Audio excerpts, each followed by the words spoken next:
Welcome to Beyond the Break, a podcast where we dive deep into the stories behind today's entrepreneurs, leaders, and change makers, and we uncover what it takes to build something that lasts. Let's get started. Beyond the Break. Well, welcome today to Beyond the Break. I've got a great guest with us, someone I've known from the industry for decades, Suzanne Schechter. Suzanne, welcome to the podcast. Thanks for having me. Appreciate you being here. We're taping live from the FPPTA conference, which is a huge conference in our industry for the Florida Public Pension Funds. And I wanted to bring you in here today to just get to know you a little bit of your backstory. We'd love to get to know about, how you look at the industry and the investment world. But let's take a step back, if you don't mind. Let's do it. So give a little bit of background. Where'd you grow up and what led you into this industry? I grew up a lot of different places. I had a very fun childhood. My parents are originally New Yorkers, but I was born in the Virgin Islands. So I spent the first few years of my life in St. Thomas. Oh, wow. And with my father's career, we moved from the islands back to New York and then eventually to Los Angeles, which is what I affectionately called home. All right. And still have a big network there and get back there frequently. And you went to school there as well, right? I did. I went to USC, and a great place to grow up and a lot of school spirit. And then I moved away and started my first job in Spain, working for the Spanish government. Oh my gosh, you're multicultural. I am. Your accent barely comes through. So let's go back to college. What did you study there? What did you think you want to do? So I studied international relations and Spanish. I thought I'd probably want to be an international lawyer. I loved to travel. I did a lot of backpacking through Europe, when I was 18 and 19. All right. I always just wanted to I had some wanderlust for life and always wanted to travel around the world. Did your parents encourage that, or what did they think about that? It's a little bit of a mixed bag. They encouraged me. My mom was probably much more like, go see the world. My dad probably struggled with it a bit more, but I was pretty independent and took off when I was 18. And all right. Traveled around. What industry was your dad? You mentioned because he brought you in the Caribbean. My dad was a businessman. He had an accounting background. He did a lot of interesting things. But he ultimately became a vice president for Marriott Host International and did a lot of the duty-free concessions in airports around the globe. So what is duty-free? I don't really understand It's very expensive. It's very expensive. It's not so free. I don't get the perfumes or the cologne, so I don't buy it that often. Watches. All right. So he was in that world. Business, yeah. All right. So you study that, then you get over to Europe a little bit. And did you have an eye on the investment industry, or what were you thinking? No, I never thought I'd be in the investment industry. Really? And that's what's so ironic about the great long run that I've had in it, because I never intended to be in it. It just really was a fluke and taking a job at the time when I needed a job and just falling in love with the business and working with great people. So I really grew up in the industry, but not having any intention or any idea that it would be what I would want to do. So what was your first day-to-day job? What were you doing? The very first thing that got me into this industry is when I came back from Spain after working some government job, I just had to take a job. And I took a job for Ernst & Young and their business management group in Century City. And we had a lot of high net worth clients. And we referred them as their business manager to other asset managers. And so the first company that I went to work for was the Capital Group company. Because I interacted with them from Ernst & Young, and I was just so impressed with the caliber of the people that I spoke to and the professionalism that I just thought, if a job ever opens up there, I'm going to take it. Yeah. And so it did. And it was a very entry-level role as a research assistant to an analyst. I had no idea what I was doing, but I loved it. Was this not research of stocks, like for the portfolio? Yeah, I wound up, my first job, I was supporting a couple of analysts in the tech industry, consumer goods and semiconductors. Oh, wow.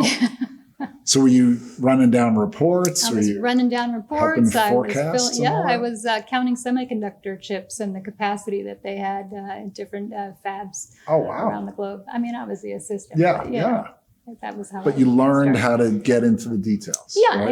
I did. I learned from the analysts what they were looking for, and my role was just to be helpful. I mean, I also did expense reports and all the other admin things, but I loved the business. Yeah. And I loved the guys that I worked for, and they were just tremendous mentors, and they just let me do, what I could do to be helpful, and that's how I learned. I love that. Yeah, I'm big on mentorship. We are at our firm as well. I've been blessed to have a great mentor my whole career and try and give back. And I think, just to zig and zag, I know one cause you were part of in New York City was really interesting.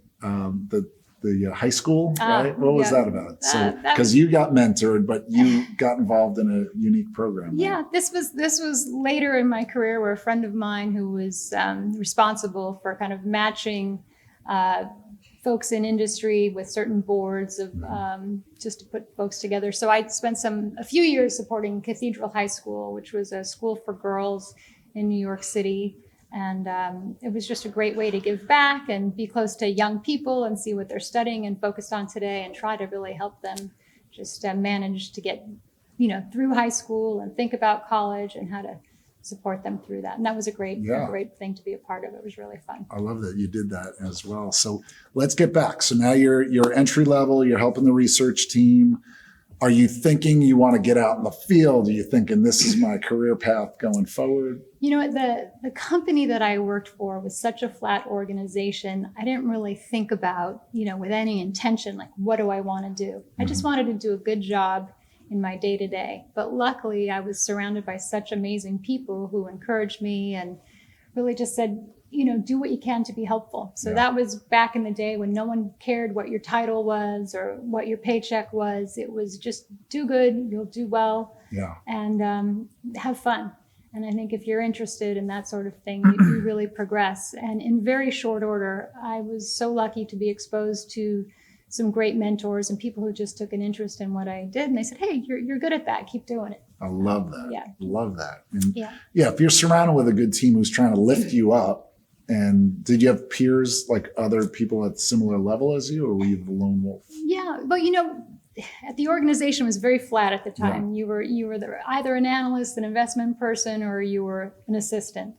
And the business was just really starting to be a burgeoning business at that time. And there was middle opportunities that were coming up.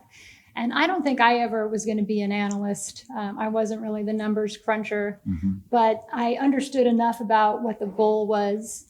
I learned a lot about the back office, but I liked talking to people, and I think they saw how I was, engaged with folks that came in, clients, and they said, you should be in marketing. You should be. So that's what happened. I started to support our Australian team selling into the Australian and New Zealand-based market. Oh, wow. Back to your international side. That's right. Because that's what's so important in what we do on the marketing and client service side, is having the blend of translating what the investment team's doing, and then also being able to communicate clearly. Yes. And also having the energy to talk to more and more And you're people. very good at that. Oh, thank you. Thank you. I'm still learning from you. I love it. It gives me such an energy because I view everything as like a challenge. Like, how can I translate what's going on right now with tariffs? How does that impact companies? What's going on with interest rates? How does that impact? And you're trying to explain that to people who control hundreds of millions of dollars as trustees, but it's not their day-to-day job, and that's what we're here at the conference for, with police and fire and city employees who don't do this day to day. And we have to, as fiduciaries to their plan, give them enough information so they feel confident in what they're doing for their overall plan. Absolutely. So then I think we met in 2003, So long ago, 2003, right? So speaking of mentorship and education, that was at AMZ, which is a great organization, which brings together all their sales executives across the country. And how many times did you attend that conference? Numerous times. Too many to count. Yeah, so I think in the early years. And back then they were big on helping other women bring together and learn from each other as well, because it wasn't so many females in the field at the time. Yeah, how did you feel at that time entering the workforce? So many people ask me nowadays, how do you feel being a woman? What's it like growing up in the business that's really a male-dominated world? And I sometimes take a little issue with it. I had wonderful men that were mentors that always treated me with respect, and I learned from them. And to me, they were giants in the business. Sure, there were a few women, and I really admired them, those who, excelled to senior posts. But I was just really lucky, and I never felt that it was, a hardship or something that, being a woman would hold me back. Sure, there are things that happen in life, and at the end of the day, we're people. Yeah. And, it was just a fun place to work and a great industry to be in. And I think nowadays even more so for women, because you really can just get by based on your merit, what you contribute to the firm, how you perform. So I think it's a great business for women. Yeah, I love it because, like as we said today, we're at a conference and there's so many of us investment managers that are helping each other or co-hosting educational events or dinners or lunches and whatnot. And I think we're really fortunate to work together like we do with our firms and in our past firms. And so many people out in the hallways right now just want to help each other, introduce you to my client, maybe if they have a need that you can help them with. So, it's not as cutthroat as other industries where the competitors are not speaking to each other. That's right. Or worse, speaking poorly of each other. Oh, that should never happen. In fact, I think we used to call it back at AIMSy co-opetition. Oh, yeah. And that we always used to really cooperate and collaborate. And look, it's a big business. There's a lot of assets to go around. Not any one firm is all things to all people. It is a people business. So, of course, if you can be helpful, comes back. What do you think? Are you seeing any trends evolving in the last 5 or 10 years that are different than when we started out? I think the pendulum swings, from people going from regional mandates to broader, more global mandates, then back again to more highly specialized things. So I think the technical term it's a mishmash. I like that. He loves a mishmash. Yes, Who doesn't love a mishmash? What I think back to in the late 90s and the early 2000s, there weren't that many money managers or allocations. There used to be balanced plans, back probably just before we started. Then there were stock managers, bond managers, then a little international, then some hedge fund, et cetera, and then other pieces. But now there's so many slivers. Like you guys have alternatives. How many different flavors of alts do you have? Yeah, so many. I couldn't even tell you. Yeah, right. And allocations now you're seeing 1% and 2% of a plan allocated to a new hire. If I think back to one of my first public fund clients when I first got in the business, they literally had 60% bonds, 40% equities, and it was all U.S. Yeah, and now if I think about how their asset allocation has shifted, moving into global and emerging markets, and now, as you say, private credit, distress, more esoteric, securitized things. It's really fascinating. A lot of different flavors to pick from. With that, how can we educate the trustees to now these really esoteric, more complicated asset classes than U.S. stocks? How do you approach that? Sorry, tell me. that's the challenge, right? Me? Yeah. No, it is a challenge. And back in the day, you really relied, there was a lot of the consultants, of course, played a huge part. Mm-hmm. But I think that speaks to the longevity of the business, how you really have to get to know folks and talk to them over time. This is not an overnight sale. It's getting folks comfortable. And you just really want to be considered a trusted resource, an advisor as trustees or investment staff want to learn more about you and what you do. It's really a long haul effort. Yeah, I think, you mentioned the consultants. I see a lot now, especially in these more complicated asset classes where the consultants do most of the screening, most of the lifting, where they'll almost just bring one recommendation. And and then you'll go and interview, but the trustees are saying, listen, I don't understand the nuances of private debt, private credit, or private equity. Just bring us one or two that you fully vetted. And I think that's a good thing because to pretend, even when I sit on those sessions, I have a hard time grasping what they're talking about and what would make one better than the other. So that is a newer wrinkle that I've seen. So it's nice when you get to interview, you feel like you have a good chance. Do you still do the board meetings as well? Yeah. For client service and new business? Yeah. So you're talking about if you go in to do a portfolio review in front of the board. Yeah, we'll do that. Absolutely. So do you like to stay with the clients for the long run or how do you balance it? I do. I always have. It's interesting. I think each asset management firm over the life of their existence has probably pivoted a time or two from splitting the role from sales to client service. Some have been hybrid roles. And I think it just depends on where, in the curve that you are. A lot of folks like that hunter mentality, eat what you kill. Some just like the cultivating of the relationship. I've always felt it was important to do both. Because it is a people business, because we're in it for a long time, because you see the same people that you met 20 years ago. And I think what's wonderful about, when you are first selling into, a plan sponsors firm, you get to know the people, about their husbands and wives and their kids, about what their needs are at the plan. And it's silly to just walk away from that and hand that over to someone else. It's impossible, right? You know, because they've trusted you, right? Absolutely. And that's what a lot of what we do is I'll still have now a client service person on the team work with me. I don't disappear, and I'm still, talking with the trustees who've trusted me over decades or stuck their neck out to ask for us to be interviewed. I want to honor that. And I think I don't want to disappear, and I don't want them to feel that way. It's not transactional. You don't want it to feel like a transactional thing. I mean, it's very much a relationship. And I think if you can stick with it for years, that serves everybody better.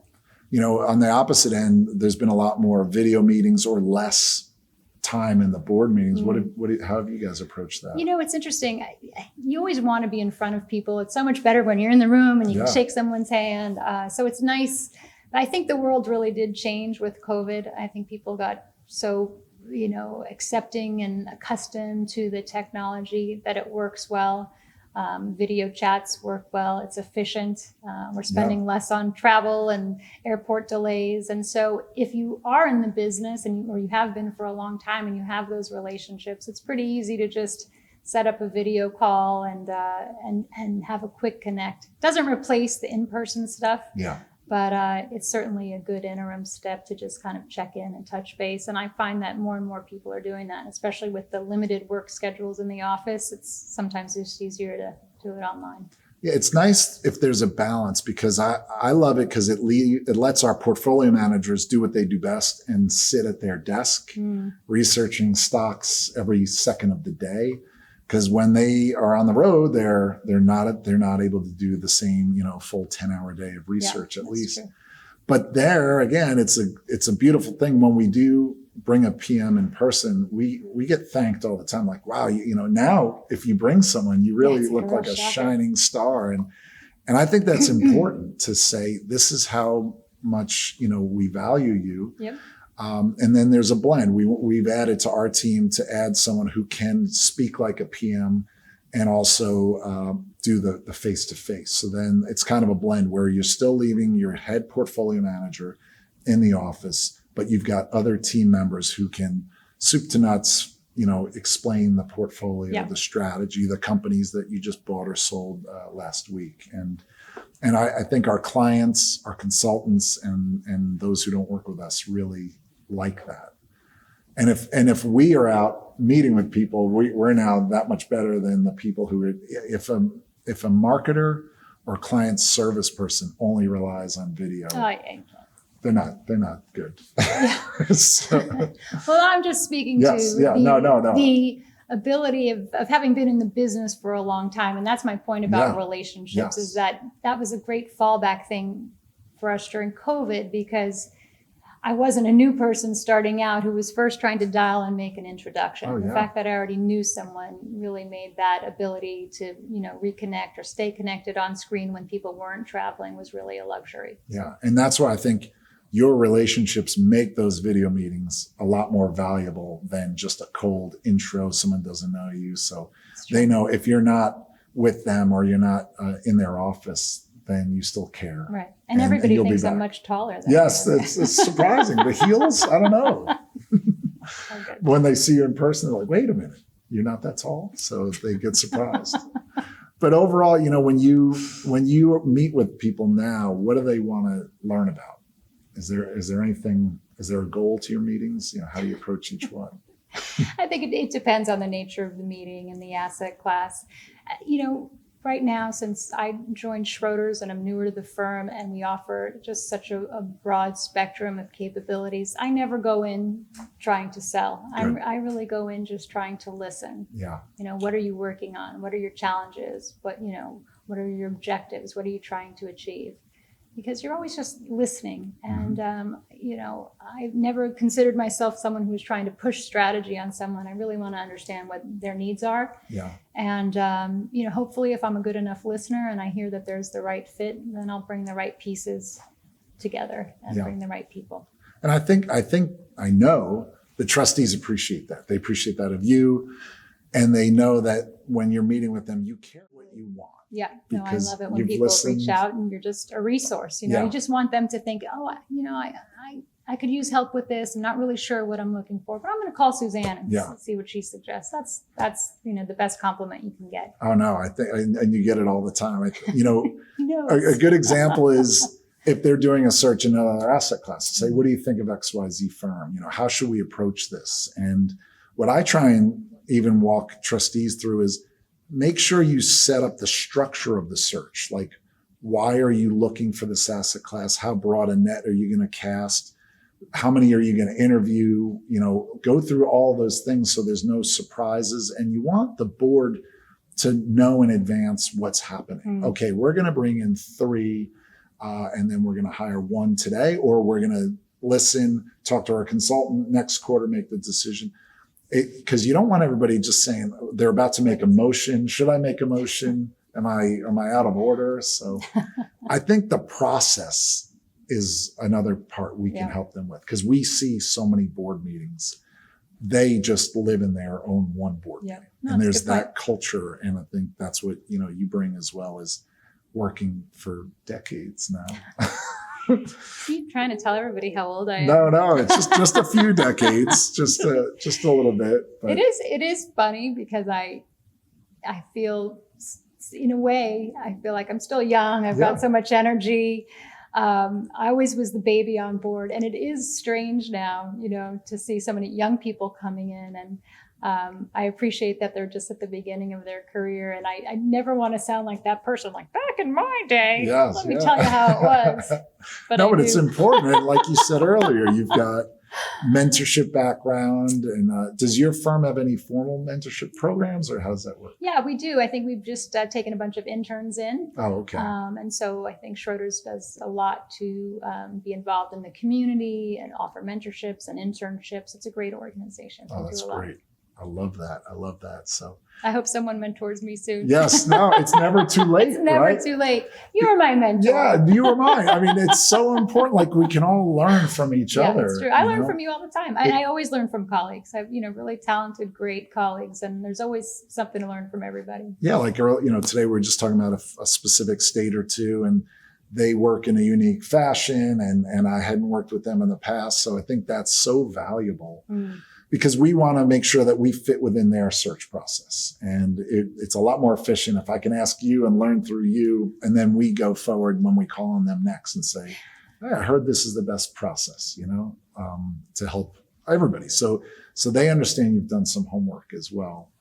And then hopefully it pays off. So looking forward, what do you think, the next few years of the industry? Any predictions you have with AI impacting the way you work as far as your workflow? It's interesting. I'm just getting into the AI. I was probably, I don't want to say a late adopter. We're all just kind of getting started, but the firm actually encourages it. I would have guessed that it would have been something that people didn't want people to use, but it really is an incredible tool. It's fascinating. I still think there's so much to learn.